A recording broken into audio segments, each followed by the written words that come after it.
on. Medication training for Blount County schools. If you are asked to give medication for a student, this is the training that will give you the information to do that. First of all, the parent has to bring the medication in themselves. It has to be given to you in the original container, whether it's over the counter or prescription. We'll start with the prescription first and the procedure for that. So the parent brings in the medication in the original container. You count how many pills were given to you. You ask the parent to fill this form out. It's called prescription medication authorization form. That is just a form that says, I want you to give my student medication at school. That's all that is. There's no doctor's note required, as long as they're asking you to give the medication the same exact way the bottle says. This is the doctor's prescription, so we don't need a doctor's signature for this. Now, if they're asking you to give the medication a different way than what the bottle says, then you'll have to have an additional form or something signed from the doctor saying that it's different. So the bottle has to match this. So that's 2 forms of checkpoints. The third thing that you'll do is to fill out a medication administration record. You fill that out completely, and it should match all these other 2 things. So these 3 things should match.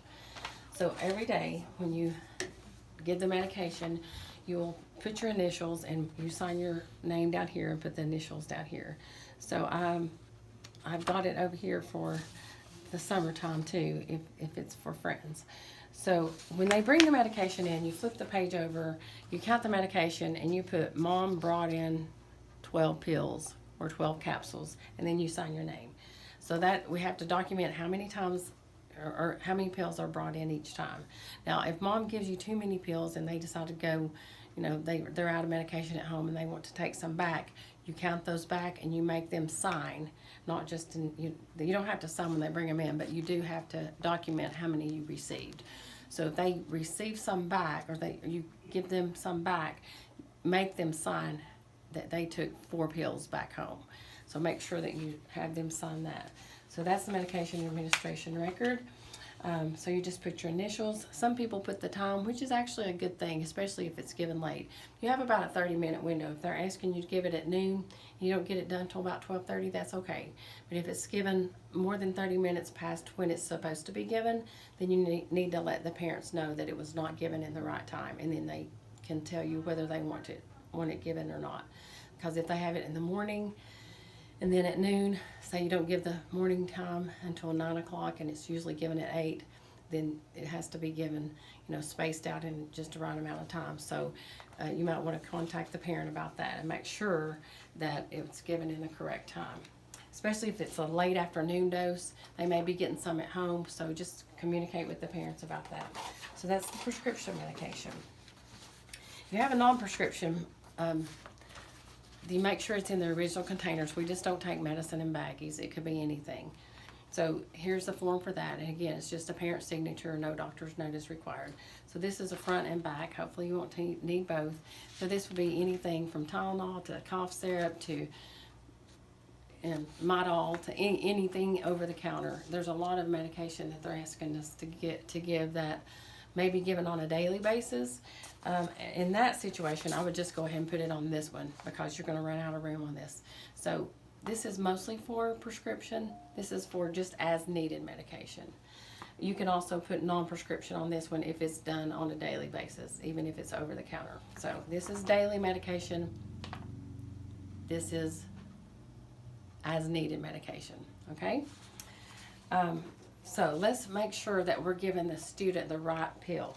Now, this is the best way that we have found to store the medication. Once you get the paperwork filled out, you put it in the folder because if it's kept in a drawer or whatever, it just gets too confusing. So keep it in the get it in the medication folder. You can get a sticker and put it on there, but some of these actually have a little tab that you can add to, so that everyone gets their own folder. So you put the paperwork in there and the bottle in there. So the first thing you do is, before you give the medication, make sure your hands are clean. I try not to ever touch the pill. So I get the pill out, I get the paperwork out. I look to make sure matches this. Yep, same kid. Okay, then I say, your name is, yes, what is your name? Okay, and then I take the pill out, and then I dump one pill into the cap, into the cap of the medicine bottle. I never touch pills. I just don't. So then I ask them to hold their hand out, because if they put their dirty little hands in there, that just contaminates the bottle. So I ask them to hold their hand out. Then you dump the pill out into their hand, and then they say, "Is that?" And most of the time I'll say, "Is this you?" And they'll say, "Yep." So I make them read the bottle, and then so I double, triple check. Even if you're used to this kid every single day, that's when the most mistakes are made, is when you get too comfortable with giving the medication. So I'll say their name. Is this you, Jimmy Smith?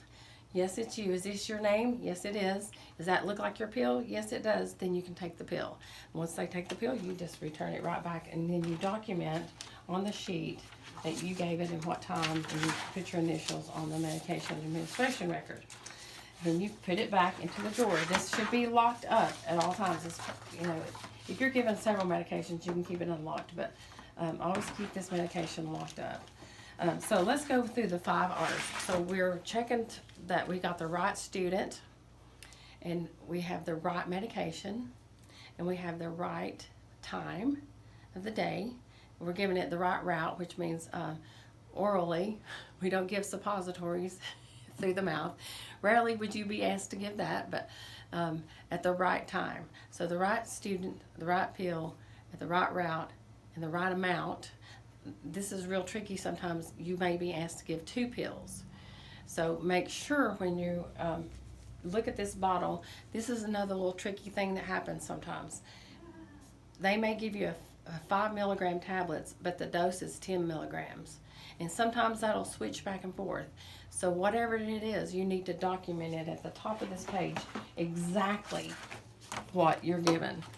So at the top of this page, on this medication administration record, if it changes, so that they start maybe taking a 10 milligram tablet, you put 10 milligram and you take it at noon.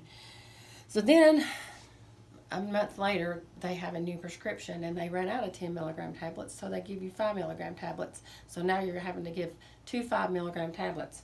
Go to this next line and then add, and just update it, the date that it was updated. So now you'll say medication, and then it's the name, like Adderall or Ritalin 5 milligrams, dose 2 tablets, and I would put in parentheses 10 milligrams. So you want to put exactly how many pills and exactly how many milligrams they're asking you to give. So make sure it's very specific about what you're given, the milligrams and the number of pills that you're given. So be very, very specific about that. And again, just put your initials.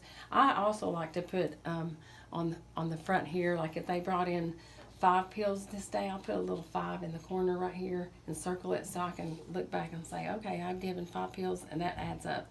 So you always keep a good count of your medication. There was an incident one time where someone stole some pills, so you just kind of keep track of your inventory.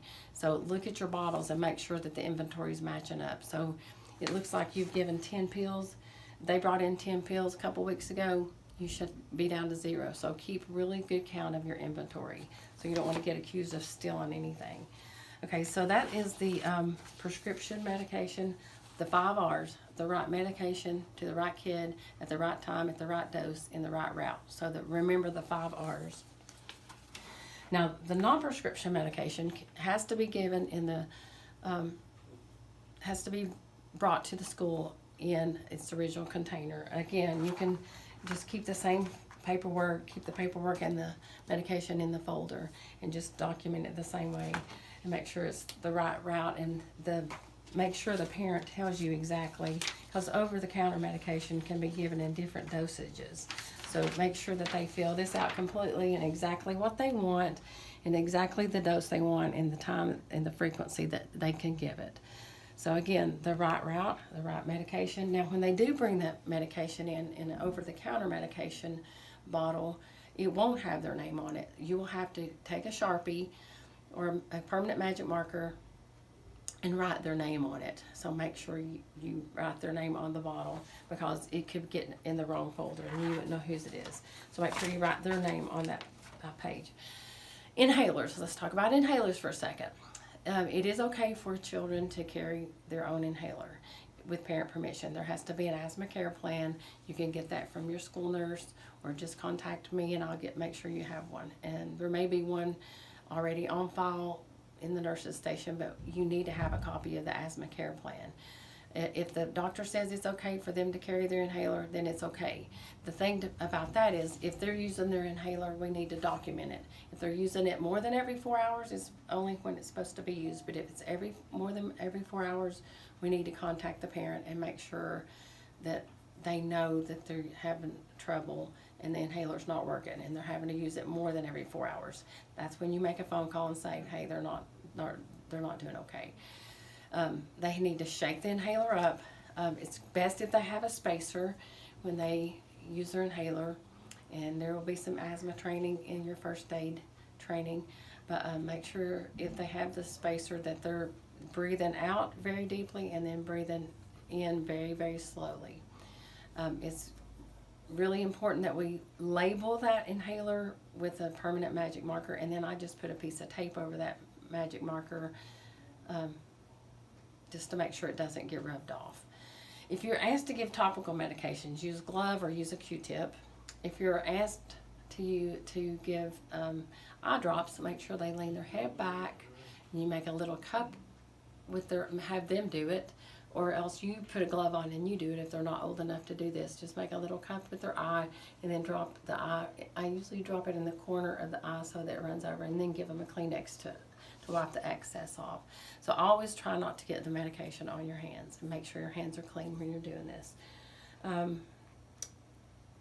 think that's all that we have. If you have any questions, you can give me a call at Central Office, 865-984-1212, extension 2232. Thank you.